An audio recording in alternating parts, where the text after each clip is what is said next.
안녕하세요. 이광수 목사입니다. 오늘 이 시간에는 알아두면 쓸모있는 영국 석사 유학 정보를 다루도록 하겠습니다. 지금 여러분들이 보고 있는 것은 영국 지도인데요. 영국은 크게 4개 지역으로 되어 있죠. 잉글랜드, 웨일즈, 그 다음에 스코틀랜드, 그 다음에 아일랜드로 이루어져 있습니다. 이 지도에 나타나고 있는 이름은 모두 종합대학교 이름입니다. 보통 여러분들이 선택하실 학교는 잉글랜드와 스코틀랜드에 있는 학교일 텐데요. 여기에 이름을 보시고 여러분들에게 필요한 정보를 직접 검색하시는 게 가장 큰 도움이 될 것 같습니다.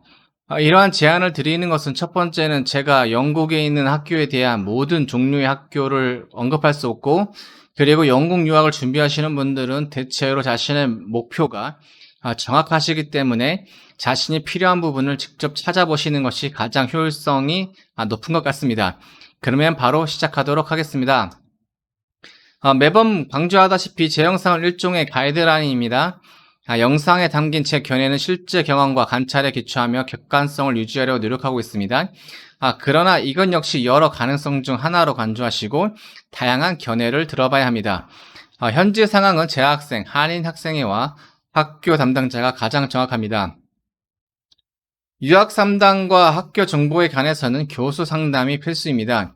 여러분의 실력과 그 다음에 교단의 현 상황, 그리고 지금 유학 정보 등에 대해서 가장 정확한 판단을 하고 계신 분들이 바로 여러분의 교수님들이십니다. 여러분들이 유학을 결심했고 유학을 준비하고자 한다면 교수님들, 가급적이면 여러 분들을 만나서 상담하시고 정보를 수집하시고 방향을 결정하시라고 말씀드리고 싶습니다. 그리고 유학 정보와 학교 정보는 나무스라는 웹사이트를 이용하시면 될 것 같고, 여전히 몇몇 분들이 자신이 지원한 학교와 그리고 합격 결과 등을 자세하게 나누는 사례들이 있는 것 같습니다.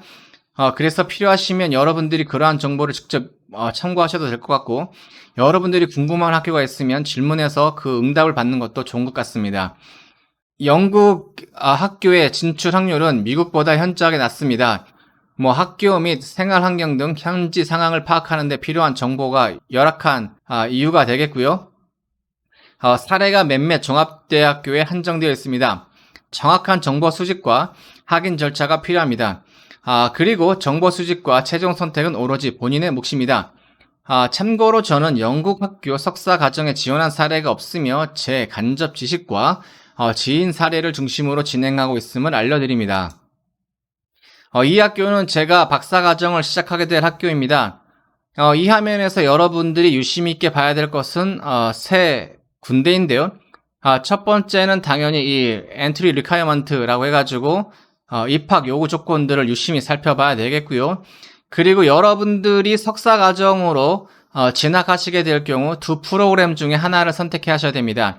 하나는 타우트고 하나는 리서치입니다. 이 타우트는 이 명칭에서 드러나다시피 수업 중심의 학교이고, 리서치는 말 그대로 학생이 연구를 하는 과정입니다.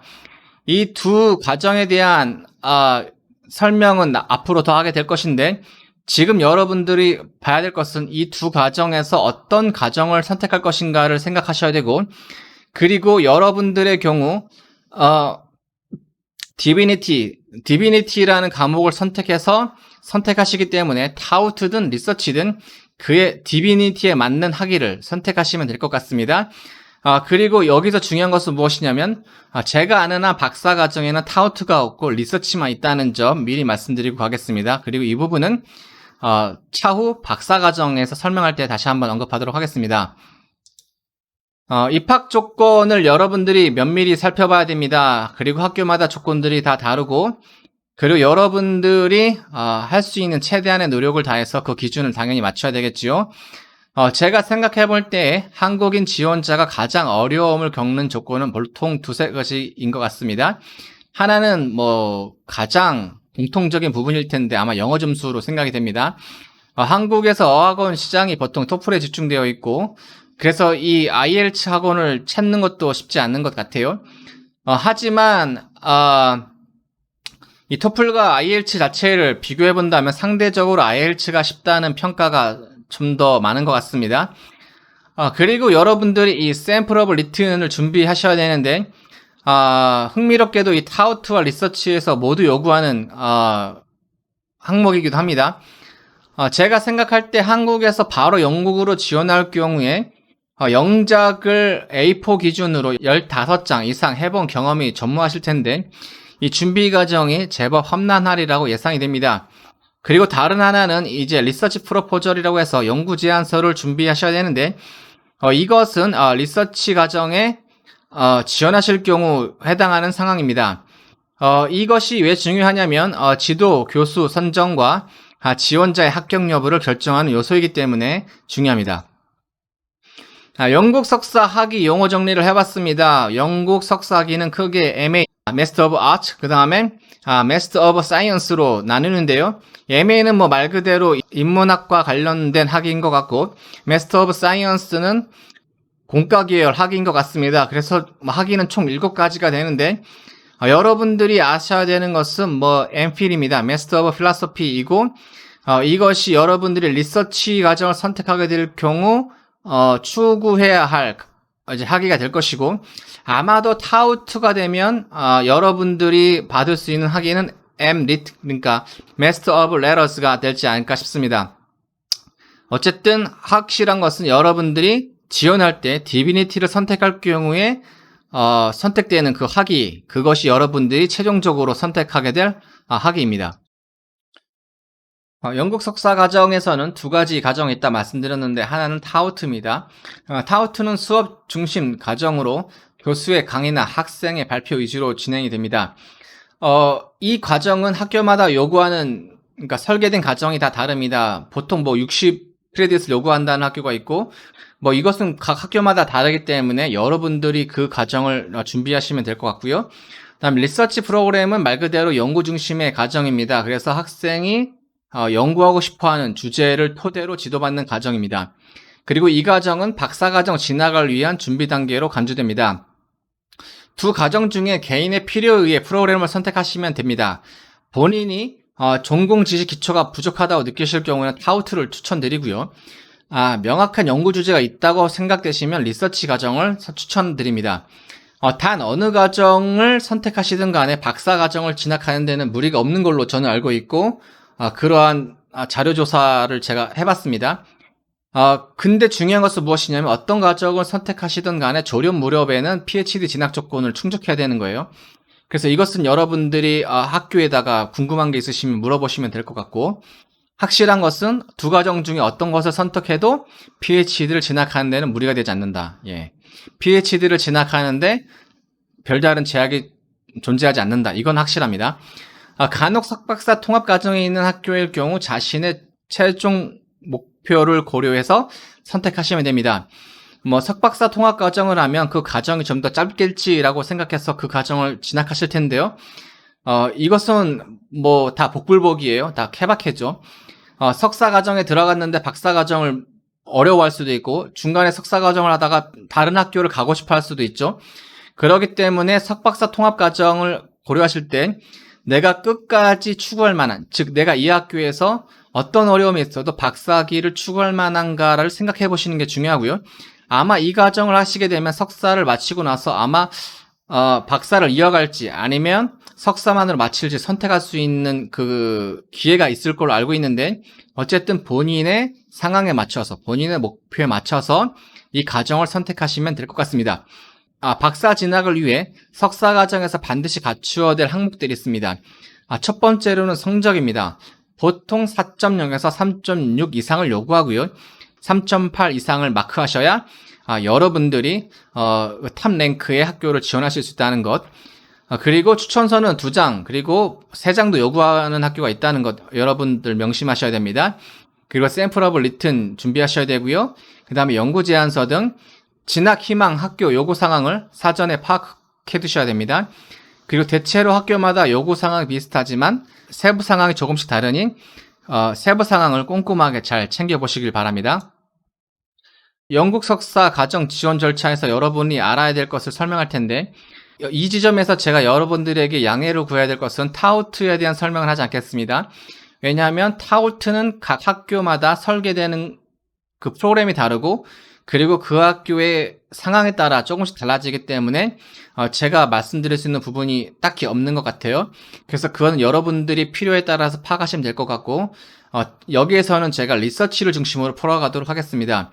리서치를 선택하게 되면 여러분들이 가장 먼저 하셔야 되는 것은 잠정적인 지도교수를 찾는 겁니다. 그리고 지도교수를 찾은 다음에는 애플리칸트 포털에서 지원서를 작성하고 제출하면 끝이에요. 그리고 여러분들이 지도교수를 찾는 작업을 최대한 빨리 시작하는 게 좋습니다. 왜냐하면 석사과정은 좀 다르겠지만 박사과정의 경우 지도교수를 찾는 것이 너무나 중요합니다.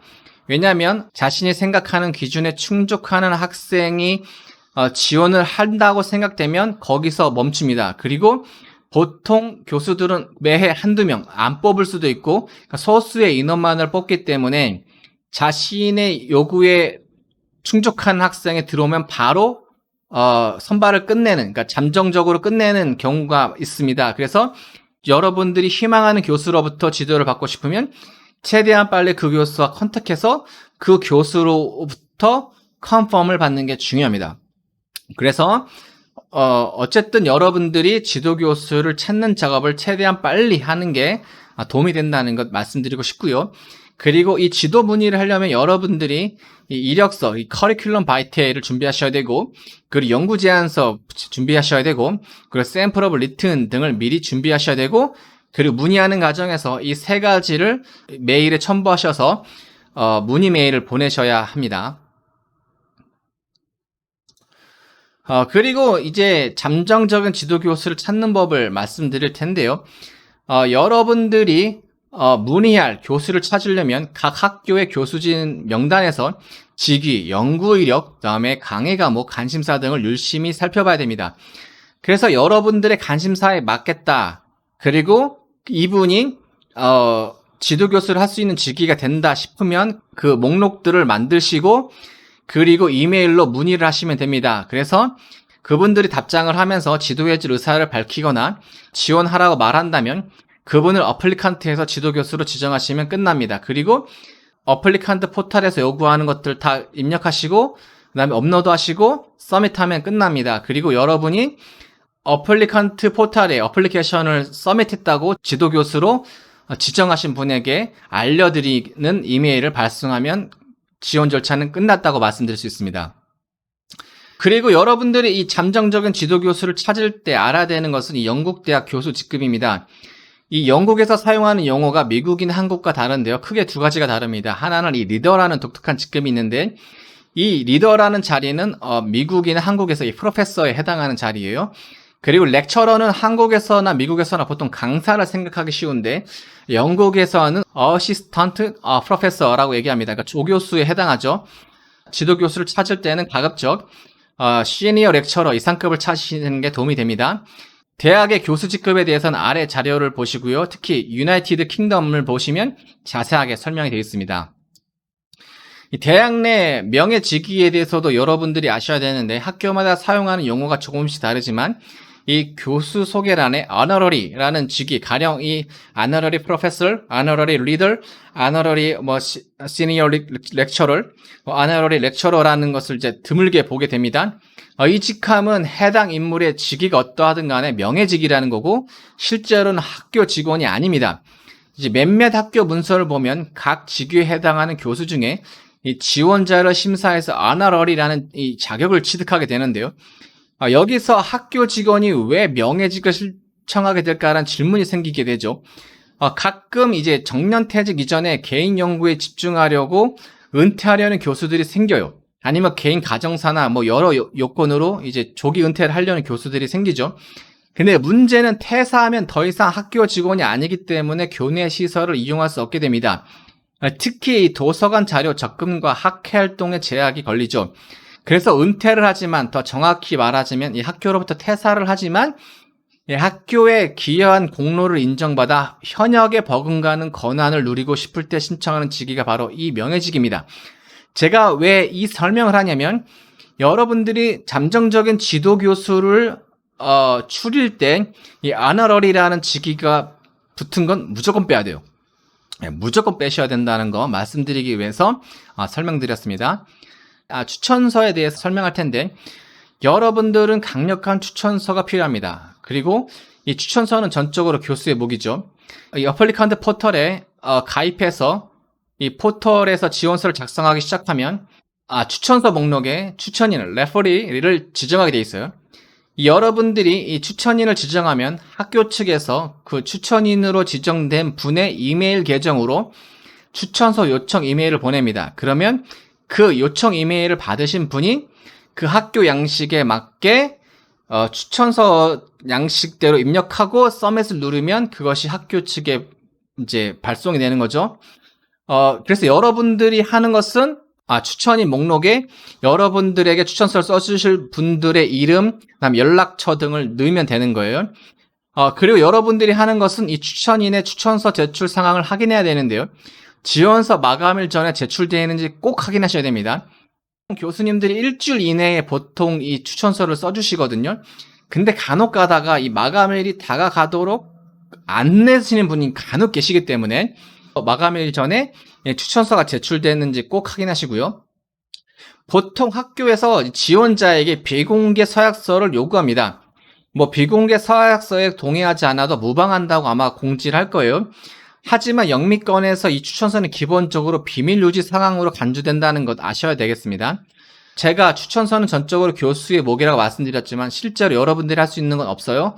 하지만 지원자, 그러니까 여러분들의 성적과 학업 태도 등을 평가함으로 상당 부분 여러분의 책임이기도 하지요. 그래서 여러분은 강력한 추천서를 확보할 필요가 있어요. 보통 2장을 요구할 텐데 이럴 경우 강력한 추천서 2장이 제일 좋고, 아니면 강력한 추천서 1장과 보통 이상의 추천서 1장이면 됩니다. 만약 추천서 3장을 요구할 경우 이상적인 경우는 강력한 추천서 3장이겠죠. 아니면 강력한 추천서 2장과 보통 이상의 1장이 이상적이라고 할 수 있겠습니다. 보통 석사과정 추천서는 여러분들이 한국에 계신 교수님들에게 요청할 확률이 큰데, 그분들은 기본적으로 여러분들의 능력과 역량에서 플러스 알파에서 써주시기 때문에 크게 염려하지 않아도 될 것 같아요. 그러나 어딜 가나 예외가 있듯이 정말 정확하게 쓰시는 분들이 계시고, 그리고 가끔가다 정말 그쵸, 약간 이제 잘 안 써주시는 분이 있을 수 있기 때문에 잘 확인하셔야 되죠. 이 교수님이 나에게 정말 강력하게 써주실 것인가 잘 파악하셔서 부탁드리는 게 지혜로운 방법이겠습니다. 그리고 샘플업을 리튼과 연구 제안서에 대해서 말씀드리겠습니다. 이 샘플업을 리튼은 지원자 연구 제안서와 관련된 내용일수록 좋습니다. 물론 여러분들이 보통 MDB를 마치고 지원할 경우에 이 샘플업을 리튼이 여러분의 연구 제안서와 긴밀하게 연관될 확률이 낮겠죠. 낮을 확률이 높지만 최대한 관련성이 있는 걸 하시는 게 좋을 것 같고요. 아니면 여러분들이 가장 잘 쓴 페이퍼 중에 하나를 선택하셔서 번역하시면 됩니다. 이것이 왜 중요하냐면 이 샘플업을 리튼은 말 그대로 샘플인데 여러분들의 학술적 역량과 영작 실력을 보여주는 거예요. 15페이지 정도 요구할 텐데 그 분량 내에서 여러분들의 영어 실력을 정확하게 드러내주기 때문에 요구하는 자료고요. 그렇기 때문에 여러분들이 이 자료를 준비했다면 English Native Speaker로부터 이 프로필 리딩을 받아보시는 게 좋습니다. 아니면 진짜 원어민 수준의 아니면 준원어민 수준의 영어를 하는 한국인에게 가서 커피를 사주시든 아니 밥을 사주시든 이렇게 해가지고 점검 받고 피드백 받고 해서 이제 발전시키는 게 큰 도움이 됩니다. 그리고 연구 제안서를 준비하셔야 되는데 사실 이 연구 제안서가 개인이 준비해야 될 덕목 중에 가장 중요하다고 말할 수 있고요. 사실은 이 연구 제안서 하나면 지원자 역량이 판단이 끝납니다. 보통 이 연구 제안서가 1장 반 정도 쓸 텐데요.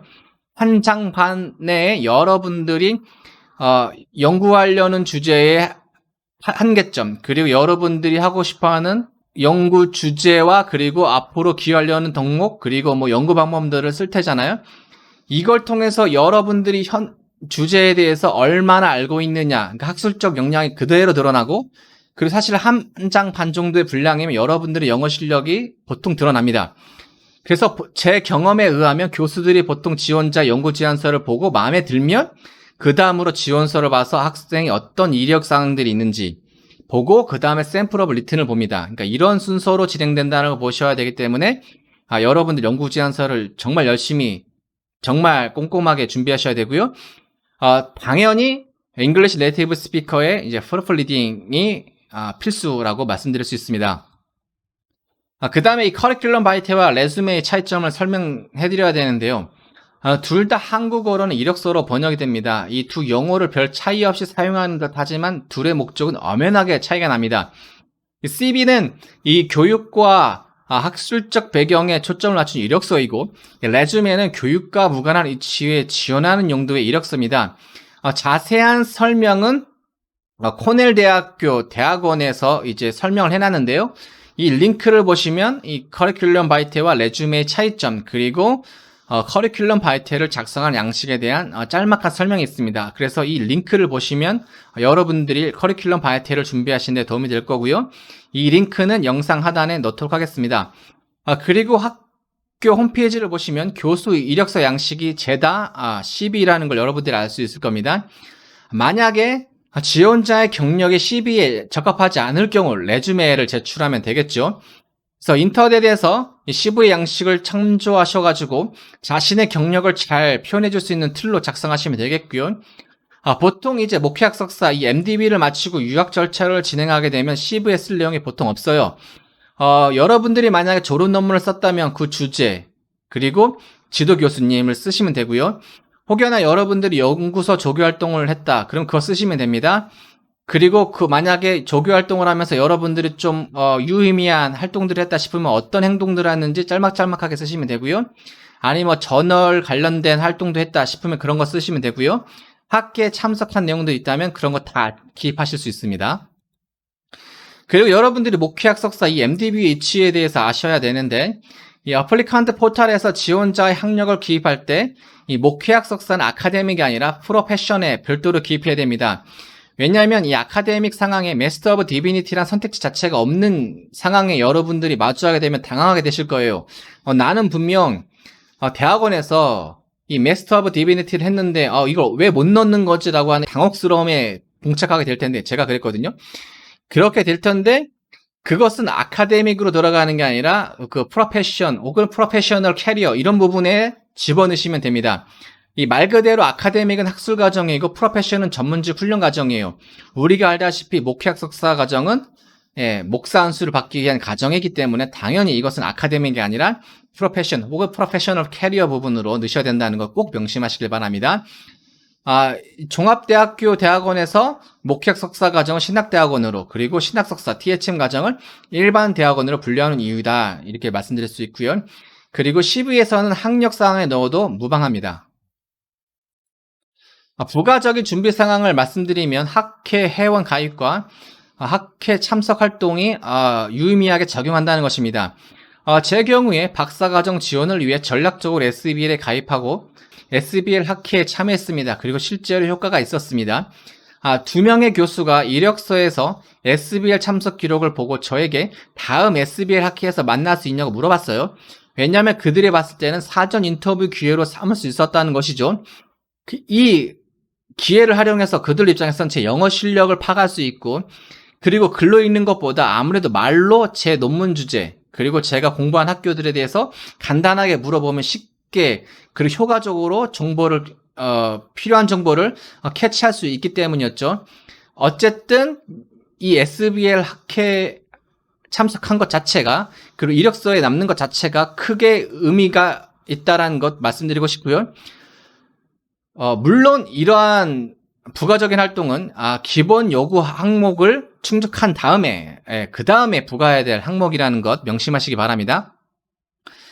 그리고 이번 시간에 특별히 사례 연구를 해봤습니다. 왜냐하면 영국 석사 하기가 그리 쉽지 않고, 그리고 이 유학 과정 자체를 좀 뭐랄까 그 준비 과정을 좀 약간 말 표현이 좀 조심스러운데 좀 나이브하게, 아니면 좀 약간 그 심각성을 잘 모르시는 분들이 있는 것 같아서 경각심 차원에서 제 우려하는 마음에서 그 사례들을 한번 정리해봤습니다. 뭐 꼭 이런 사례가 발생하지는 않지만 그럴 수도 있다는 것, 그리고 때때로 자주 반복되는 연속적으로 발생하는 사례이기 때문에 한번 살펴보고자 합니다. 실제 현실에서 발생한 사례들을 정리해 봤는데요. 편의상 미국 박사에서 타 국가 박사 대입 가능합니다. 첫 번째 사례는 영국 석사와 영국 박사입니다. 영국 석사로 유학 온 사람들이 생각하는 가장 이상적인 시나리오죠. 그리고 이렇게 되는 게 당연히 가장 좋은 거고요. 두 번째 시나리오는 영국 석사와 영국 석사 그리고 영국 박사입니다. 영국 첫 석사 과정에서 좋은 성과를 내지 못해 박사 과정 진학이 어려워서 두 번째 석사 과정을 거쳐서 박사 과정을 진학하는 경우가 있고요. 세 번째로는 영국 석사를 하고 영국 석사를 하고 미국 박사를 가는 거예요. 영국 박사 진학을 위해서 석사 과정을 2번이나 거쳤지만 별다른 방도가 없어 어쩔 수 없이 다른 국가로 건너가는 경우가 발생할 수 있고요. 네 번째로는 영국 석사를 하고 미국 박사로 가는 경우입니다. 영국 석사 과정에서 버거움을 느끼고 재빨리 다른 대안으로 넘어가는 상황이겠죠. 다섯 번째로는 영국 석사, 미국 박사입니다. 영국 석사 과정에서 좋은 성과를 내지 못하고 미국 석사 과정부터 다시 시작해서 박사 과정에 진학하는 경우입니다. 여섯 번째로는 영국 석사, 미국 석사, 영국 박사입니다. 최종 목표는 영국 박사인데 영국 석사 과정이 만만치 않아서 미국으로 우회해서 돌아오는 경우가 해당될 수 있겠죠. 보통 영국에서 석사 과정을 시작하는 한인 유학생은 1번 시나리오만 생각합니다. 그런데 의외로 석사 과정을 2번 하는 사례가 빈번히 발생하고요. 영국을 미국으로 대입하고 역으로 미국을 영국으로 대입해서 비슷한 사례가 발생합니다. 그리고 유니버시티 오브 옥스퍼드의 경우 석사 과정부터 다시 시작하는 경우가 종종 발생합니다. 개인적으로 다음과 같은 제안을 받았어요. 분명히 제가 박사 과정 지도를 문의했을 때 그분의 답변은 굉장히 긍정적이었습니다만 그분은 여러 가지 사례, 여러 가지 가능성을 저에게 제시했는데 그중 하나가 네가 우리 학교에서 석사 과정부터 시작하는 게 어떠냐요. 분명히 이분이 제가 한국에서 석사하는 것 알았고 그리고 미국 칼빈에서 석사하는 거 알았어요. 그런데도 불구하고 옥스퍼드에서 다시 석사 한 번을 더 하라고 말씀하셨어요. 왜 그렇게 말씀하셨냐면 많은 학생들이 석사 과정부터 시작하게 될 경우 많은 시간을 허비하게 될 거라고 생각하지만 내가 생각하기에는 석사 2년하고 박사 2년을 할 경우 총 4년이 걸린다. 그러면 결과론적으로 이것이 너에게 나쁜 선택지가 아니다 라고 이렇게 얘기를 하시더라고요. 이렇게 말하는 의도가 뭐냐면 석사부터 철저하게 검증하겠다는 거예요. 그래서 자신의 학교에서 요구하는 이상향으로 만들겠다라는 의도가 포함되어 있다는 것이죠. 한편으로는 그들만의 자신감일 수도 있겠고요. 어쨌든 이러한 사례가 발생할 수 있기 때문에 제가 이러한 여러 가지 사례들을 말씀드렸습니다. 영국 유학의 단점 혹은 어려움인데요. 아무래도 이제 한국 교육 체계의 한계가 여기서 드러나지 않나 생각이 됩니다. 한국에서는 영어 교육을 굉장히 중요하게 여기고 그걸 거기에 대한 시간과 돈을 무지하게 투자하지만 실제로 그 성과가 얼마나 되는지 모르겠어요. 왜냐하면 대학교 졸업 후 바로 유학을 갈 정도의 실력이 되는지 의문이거든요. 그래서 이러한 전제를 깔게 된다면 여러분들이 샘플업을 리튼을 쓸 역량이 부족할 수밖에 없고요. 그리고 리서치 프로그램을 지원할 경우에 당연히 이제 리서치 프로포저를 쓸 역량이 부족할 수밖에 없게 되겠죠. 더구나 이 석사 과정이 1년 정도에서 1년 반이기 때문에 박사 과정 준비 기간이 짧습니다. 제가 들은 사례에 의하면 이제 한 학기 했는데 바로 박사 과정 진학 준비를 한 경우들이 있다고 들었거든요. 그만큼 박사 과정 준비 기간이 짧아요. 그래서 이게 굉장히 쉽지 않은 지점이다라고 말씀드리고 싶고요. 그리고 이 준비 기간이 짧으면 뭐가 문제가 되냐? 한국인이 영국 석사에서 박사로 바로 진학해서 좋은 결과를 낸 사례가 드물다는 거예요. 이 경우는 보통 한국이나 미국에서 석사를 하지 않고 영국에서 석사를 하고 바로 박사를 간 경우에 해당하는데요. 제가 이런 사례를 들었습니다만 무척 고생하고 있다는 걸로 알고 있습니다.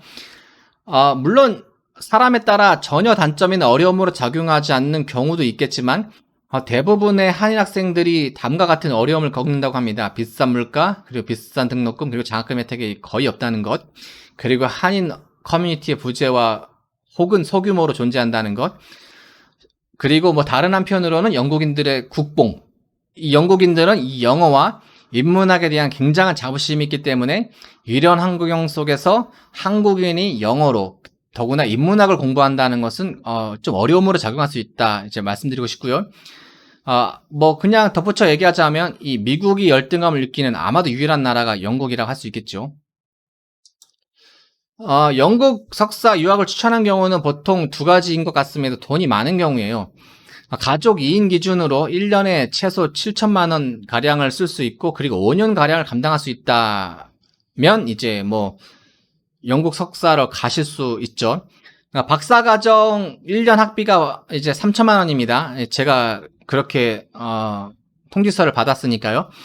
그리고 제가 오늘 새벽에 궁금해서 찾아봤어요. 석사 과정은 얼마 정도를 내나 알아봤는데, 타우트와 리서치 과정 있잖아요. 석사 과정에는 제 예상대로 타우트가 좀 더 많이 내요.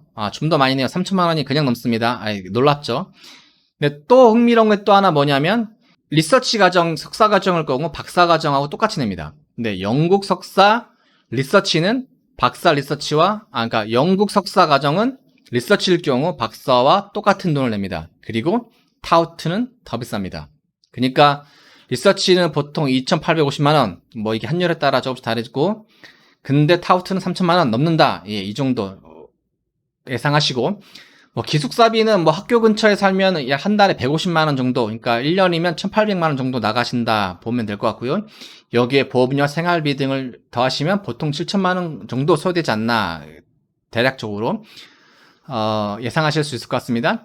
아마 이 돈이면 미국 석사 2년 과정에 소비하는 비용과 비슷할 것 같아요. 뭐 상황에 따라서는 미국에서 더 적은 돈을 소비할 가능성도 있겠죠. 한편으로 여러분들이 시간이 많다면 영국 석사 유학을 도전해볼 만합니다. 뭐 드물지만 한인 교회 사역과 겸하실 수 있고요. 더 드물지만 파트타임 잡을 겸하시면 석사 과정을 하실 수 있습니다. 제가 왜 이렇게 말씀드리냐면, 실제로 석사 과정을 공부하시면서 하루에 4시간씩 스타벅스에서 아르바이트를 하면서 공부하셨고, 뭐 공부에도 별 어려움이 없었고, 그리고 충분히 생활비를 감당했다고 말씀하셨거든요. 예, 물론 제가 그분의 말을 어디까지 듣고, 예, 어디까지 그 박사 과정을 진학하는데 영향을 미쳤는지는, 예, 제가 계산하기 어렵지만, 아무튼 이러한 상황도 있다라고 말씀드리고 싶습니다. 그리고 제 경우에는 둘 다 해당하지 않았기 때문에, 예, 미국으로 의할 수밖에 없었다. 이제 이어서 앞으로 설명하게 될 것 같습니다. 그리고 영국 석사 유학의 장점은 아무래도 뭐 세 가지로 꼽을 수 있을 것 같아요. 하나는 연구 능력, 그러니까 리서치 어빌리티를 훈련하는 데 집중하는 문화다. 그래서 이제 본인이 연구자로서 실력을 키우고 싶다 싶으면 뭐 영국만큼 좋은 나라도 별로 없겠죠. 그리고 석사 과정부터 현지 적응을 시작했기 때문에 뭐 박사 과정을 이어가는데 별 어려움이 없을 거고, 혹여나 학교를 옮겨서 이사를 하더라도 뭐 현지 생활을 하는 데 있어서 뭐 별 어려움이 없겠죠. 그래서 이것은 이점으로 작용할 수 있을 것 같고요. 그리고 영국 박사과정 진학에 앞서서 이 대학어 문화를 경험했다는 건 역시 큰 장점으로 작용할 것 같습니다. 그럼에도 불구하고 제가 이 여러 가지 상황을 고려해봤을 때 제 나름대로는 영국 석사 유학을 추천하지 않습니다. 그리고 아마도 몇몇 교수님들이 저에게도 비슷한 이유로 저에게 영국 유학을 추천하지 않았겠죠. 아마 그 이유는 다음과 같아요. 이 박사과정 진학을 준비하기에 충분하지 않은 시간이라는 거죠. 문제는 우리가 비영어권 국가 유학생이라는 사실이고요. 이 영어 실력은 성적, 샘플업을 리튼, 추천서, 연구 제안서 등 전반에 지대한 영향을 미치고, 그리고 추천서 2장 혹은 3장을 준비해야 되는데 쉽지 않다는 것, 그리고 연구 제안서를 준비할 시간적 여유가 없다는 것, 그리고 이 부실한 연구 제안서는 박사과정 입학 이후 지도교수로부터 혹독한 지도를 받는 길로 향할 수 있다는 것이에요. 그리고 한 학기를 마치고 바로 박사과정을 지원해야 되는 사례가 종종 발생한다는 것이죠. 이 부분에 대해서는 제가 말씀드릴 수 있는 것이 무엇이냐면, 제가 한 사례를 알고 있는데, 한 학교에서 석사과정부터 박사과정까지 1년 만에, 아마 제가 알기로는 1년 만에 이제 진학하셨어요. 그래서 주변에서 봤을 때는 되게 잘 됐다라고 봤는데, 문제는 박사과정을 시작하시면서부터 이제 어려운 상황들이 발생됐는데요. 영국에서는 지도교수를 만나는 순간 지도가 시작된다는 말이 있어요. 근데 이분이 박사과정에 합격하고 이제 지도교수를 만났는데, 이 지도교수가 그 학생이 제출한 연구 제안서를 보고 하나하나씩 질문을 하더랍니다. 그래서 넌 어떻게 생각하니? 어떻게 할 거야? 너 이 책 읽어봤니? 뭐 이런저런 질문을 했대요. 그래서 이제 너 읽어봤니? 라고 얘기해봤는데, 읽어봤다고 대답하면 그 내용에 대해서 물어보고, 자, 뭐 이런 식이죠. 근데 만약에 거기서 학생이 준비되어 있다 생각되지 않으면 일단 교수로부터 안 좋은 인상을 주게 될 것이고, 그리고 이 학생이 어떤 책을 읽지 않았다고 생각되면 그 책을 읽어오라고 권면하겠죠. 그리고 그 내용을 잘 이해했는지 또 점검할 거고요. 그런 과정을 거쳐내도 이 학생이 잘 준비가 되지 않았다고 생각되면 어떤 사례가 발생하느냐? 이 학생은 지금 리서치를 진행하기에 준비가 되지 않았다고 생각하고 세미나로 돌립니다. 예, 그래서 이제 험난한 과정을 걷게 되는 거죠. 영국 박사의 장점은 세미나에 참석하지 않고 리서치로 바로 갈 수 있다는 장점인데, 이렇게 세미나를 돌기 시작하면 돌게 되고, 그렇게 되면 시간적인 문제, 재정적인 문제로 어려움이 올 수 있다는 거예요. 그래서 이 연구 제안서를 준비할 시간적 여유가 없다는 것은 여러분들의 박사 과정을 준비하는 차원에서 크나큰 위기로, 크나큰 어려움으로 다가올 수 있다는 거 말씀드리고 싶습니다. 그리고 영어 성적을 준비하는 시간이 필요하죠. 영국은 보통 IELTS를 내지만, 토플을 준비하실 경우, 석사과정 지원지원서에서 거기서 10점을 더한 점수가 박사과정에 진학할 수 있는 점수라고 보시면 되고, IELTS는 비교적 수월하다는 평가가 있으니까 참고하시면 될 것 같습니다. 그리고 박사과정 지원할 때 영어 점수 면제 가능성을 확인하시는 게 필요합니다. 꼭 그렇다고 할 수 없지만 본교 출신은 웨이브되는 경우들이 많고, 그리고 영국에서 1년 이상을 공부했으면 면제되는 사례가 종종 있기 때문에 이러한 가능성이 있는지 확인하시는 거 좋습니다. 되면 좋은 거잖아요. 예. 현실은 중요하죠. 개인의 상황에 따라 다른 겁니다. 대체로 영국 석사가 어렵다고 말하지만 언제나 예외는 존재하니까요.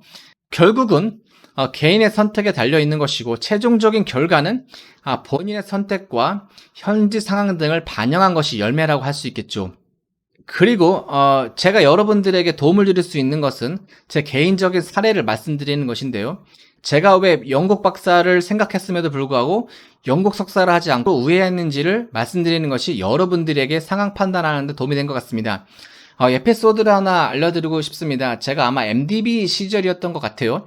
MDB 시절에 제가 유학을 가려고 했었죠. 그때 고려한 학교가 있었어요. 그 학교가 이제 웨일즈에 위치했던 학교인데, 그 학교를 선택했던 이유 중에 하나가 뭐냐면, 첫 번째로는 그 학교가 웨일즈라는 위치에 있었기 때문에 일단 주거 환경이 저렴할 것이다. 그리고 학비가 저렴할 것이다. 그리고 요구한 토플 점수가 낮았기 때문에 석사 과정을 시작하는 단계로서는 진입 단계로 좋았을 것이다라고 생각을 했어요. 그리고 그 웨일즈가 런던에서 시간이 차로 1시간 반 정도 걸렸거든요. 그래서 혹여나 모르지만 한 달에 한두 번 정도는 런던을 오가면서 학회를 참석한다든가, 아니면 필요한 사람들을 만나다든가, 아니면 여러 활동들을 할 수 있겠다라고 생각을 해서 제가 웨일즈에 있는 학교를 가려고 생각했었죠. 그래서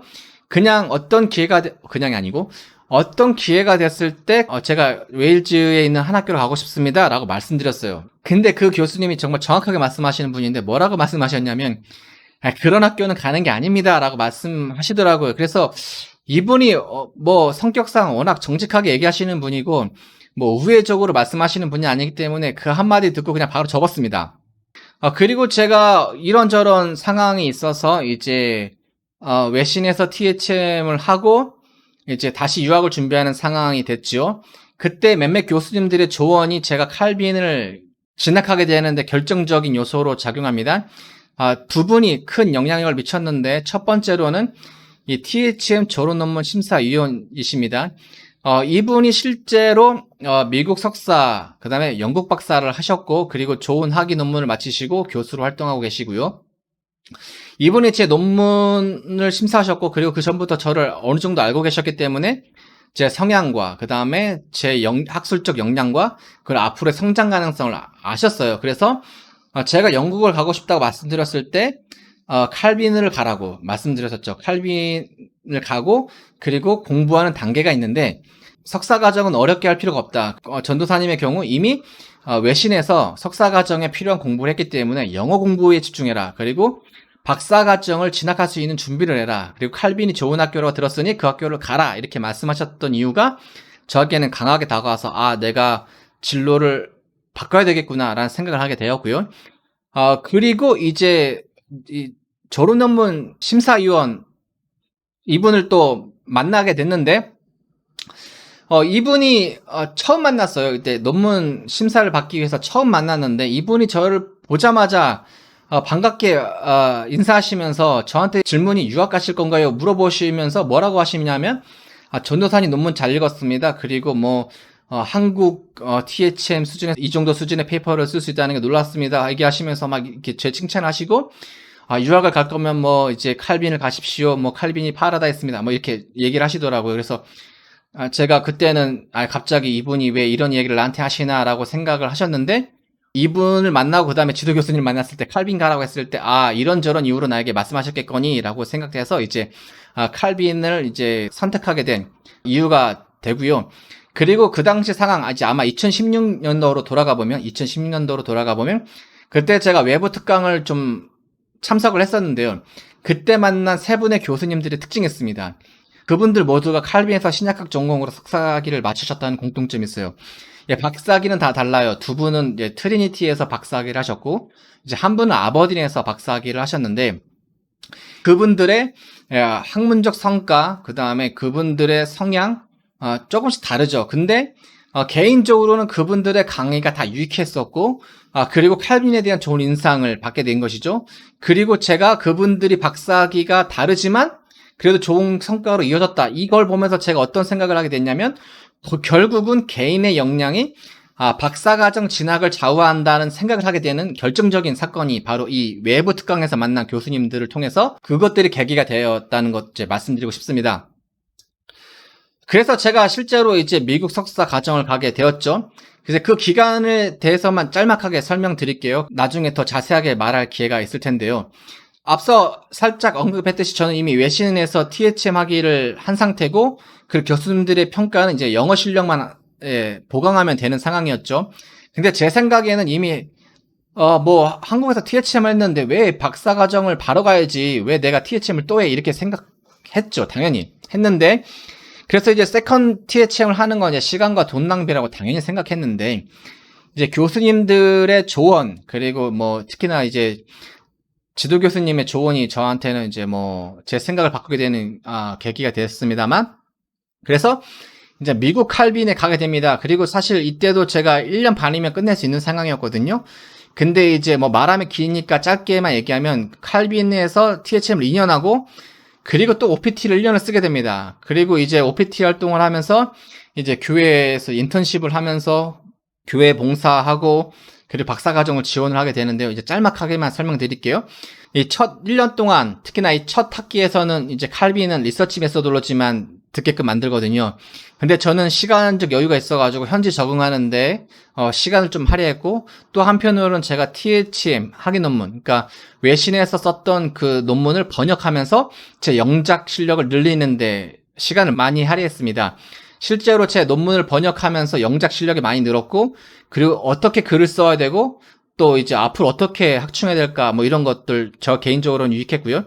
그리고 두 번째 학기는 수업을 통해서 교수와 관계 맺으면서 실제로 어떤 식으로 수업이 또 진행되는가를 배울 수 있었죠. 그리고 세 번째 학기에는 게리버지 교수와 인디펜던트 스터디를 하면서 이제 박사과정에서 연구할 주제를 이제 시험하는 단계를 거쳤고요. 그리고 네 번째 학기에는 인디펜던트 스터디와 메이저 페이퍼를 하면서 이제 박사과정에 포함된 논문을 준비했었죠. 그러니까 실제로 세 번째 학기, 네 번째 학기는 박사과정을 실제로 준비한 기간이었다고 볼 수 있겠죠. 그러니까 이 2년 동안 칼빈에서 THM을 하면서 이렇게 수업과 박사과정에서 진행될 논문을 준비한 셈이 되었고요. 이렇게 했음에도 불구하고 실제로 제가 샘플업을 리튼이라든가 그 다음에 연구 제안서를 준비가 안 됐어요. 그러니까 이제 뭐 좀 어려운 상황들이 있었어요.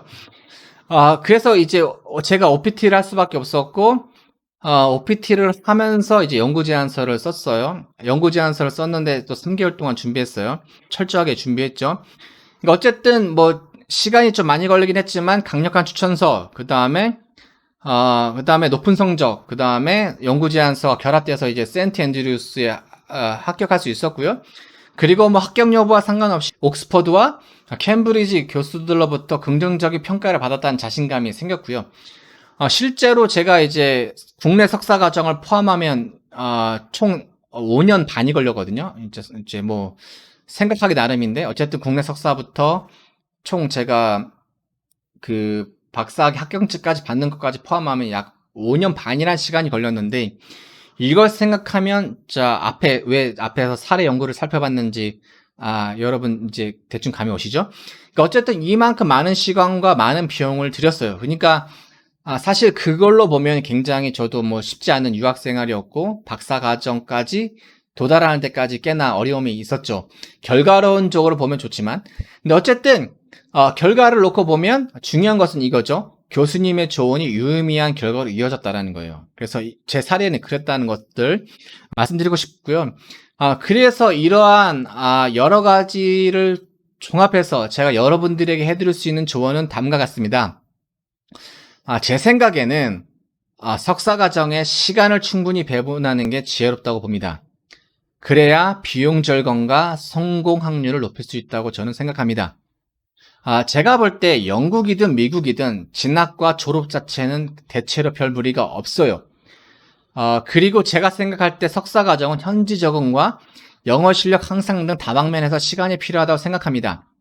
뭐 사람마다 생각하는 게 다르겠지만 저는 최종 목표가 박사학위라면 박사학위를 받는 것이 중요하고 그렇기 때문에 석사 과정은 그의 한 과정이라고 생각합니다. 물론 석사 과정도 공부를 많이 하면 좋죠. 그리고 준비를 잘해서 그만큼 더 좋은 박사 과정을 가면 좋지요. 예, 이게 베스트 시나리오인 건 맞아요. 저도 동의합니다. 저도 그렇게 생각했어요. 그러나 현실적으로 박사 과정을 가기 위해서 이 박사 과정이 험난하다는 것, 그리고 그 과정에서 우리가 지혜롭게 우회할 수 있는 아니면 지혜롭게 준비할 수 있는 경로가 있다는 것을 여러분들이 알아야 한다는 것이고 그리고 그 중에 제가 그 사례에 포함된다는 것이에요. 그래서 저는 석사 과정은 박사 과정을 잘 준비할 수 있는 환경으로 가셔야 한다라고 저는 말씀드리고 싶고요. 이런 제 판단과 그리고 제 경험에 의해서 저는 영국은 석사 과정을 하기에 적합한 환경이 아니라고 저는 생각합니다. 물론 이것도 여러분들의 재정 상황과 학술 능력 그리고 연구 주제 등을 신중하게 고려해서 최종적으로 선택하시면 됩니다. 지금까지 꽤나 많은 내용들을 다루었습니다. 그만큼 중요한 내용이기도 하고 여러분들이 챙겨야 될 내용들이 많아요. 그래서 많은 내용들을 다루었는데요. 여러분 이 내용들을 잘 생각하시고 그리고 여러분들이 준비하는 게 많을수록 그것이 시간이 좀 더 걸려도 좀 더 비용이 들여도 여러분들이 막상 유학을 떠나기 전에 준비하시는 게 결국은 여러분들이 성공하는 비결이고 여러분들이 원하는 결과를 최단 시간 내에 조금이라도 시간을 줄여서 조금이라도 비용을 아껴서 도달할 수 있다고 저는 믿습니다. 제 사례는 앞으로 더 자세하게 말할 수 있는 기회가 있겠지요. 어쨌든 지금은 이 정도에서 마무리하도록 하겠고요. 지금까지 들어주셔서 너무나 감사하고요. 부족한 진행이나 혹은 뭐 부족한 내용들이 있을 텐데 지금까지 들어주신 것 감사합니다. 다음 영상에서 또 뵙도록 하겠습니다. 감사합니다.